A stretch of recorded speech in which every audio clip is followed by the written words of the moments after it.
today we will study about controlling. Concepts of controlling. Controlling refers to the process of measurement of performance according to the standards, measuring deviation and taking corrective actions to achieve the predetermined goal. So, controlling is basically what? It is the process of measurement of performance. So, in controlling, we measure the performance of the employees according to the standards. A standard is set.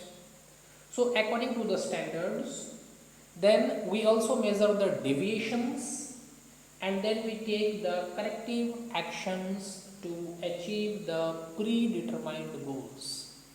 So in every organization, goal is set. According to achieve that goal, a manager sets the standards of performance and then measurement of the deviation is done, then corrective action is done. All these are done why? To achieve the predetermined goals.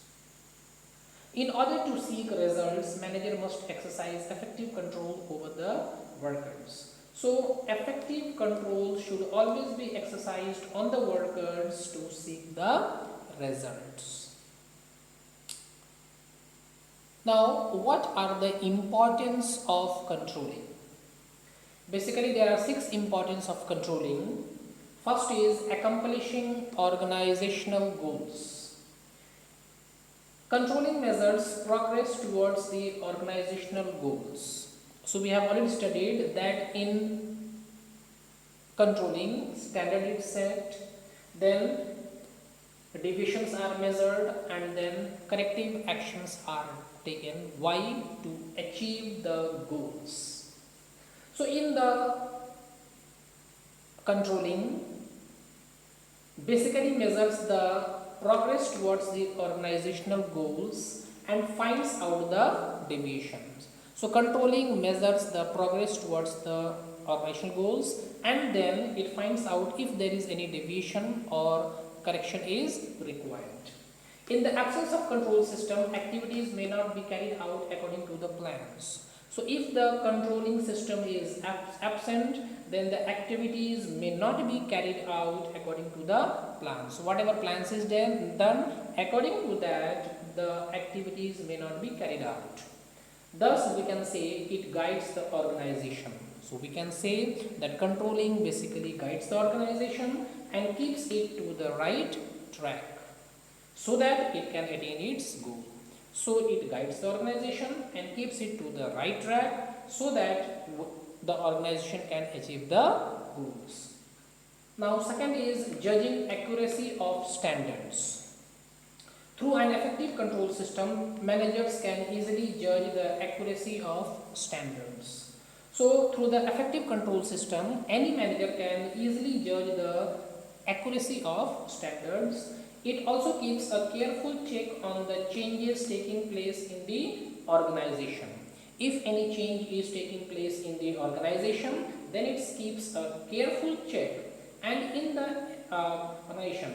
And if there is change in the environment, then also it keeps a careful check and which facilitates the review of standards in the light of such changes. And this, if any review of standard is required, then that is very helpful. So basically what happens, the controlling judges the accuracy of the standards. So another third is making efficient use of resources. By exercising control, a manager seeks to reduce the wastage and spoilage of the resources. So by exercising the control system, whatever wastage are there in the organization, whatever spoilage are there in the organization of the resources, that is controlled by the manager, that is reduced by the manager. Each activity is performed in accordance with the predetermined standards and norms. So predetermined standards and norms are made by the top level management and the activities is done by the manager according to the predetermined standards and norms. which helps in effective and efficient utilization of resources. As a result, the efficient and effective utilization of the resources is done. Now, fourth is improving employees' motivation. Controlling helps employee to realizing what they are expected to do and what are the standards of performance. So I have already explained you that the top level make the standards of performance, and controlling helps the employee in realizing what they are expected to do. So in the controlling, through the predetermined standards, in the planning predetermined standard is done. According to predetermined standard, the employee come to know that what they are expected to do and what are the standards of performance, on the basis of which they are appraised. So according to that only, if they fulfill the goals of the organization, if they work according to the set standard, then according to that only they are appraised, or salary is increased, or bonus is given. This motivates them to perform better, since they know the standards, since they know the target of getting the work done. That motivates them and they perform better. The fifth importance of controlling is ensuring order and discipline.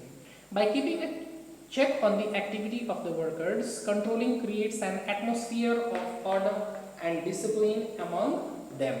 So by keeping a check on the activities of the worker, controlling keeps the check on the activities of the workers, what the workers are doing, if they are working according to the set standard or not, set goals or not. So it keeps a check on the activities of the worker. Controlling creates a atmosphere of order. As a result, the controlling is able to create an atmosphere of order and discipline among the employees or the workers. Controlling also helps to keep a check on the dishonest behavior of the employees. If any employee is dishonest, he is not performing, he is not doing the work honestly, his goals are not achieved, then the managers also keep check on that. Now the last importance is facilitating coordination in action. Controlling provides direction to all activities. So all activities are provided the direction by the controlling, and each department and employee is governed by the predetermined standard. So at the time of planning, the top level management already predetermined the standards for each and every department and each and every employee. This helps in establishing coordination among the employees. So as a result, there is a coordination among the employees and also among the department. Today only this much. Thank you.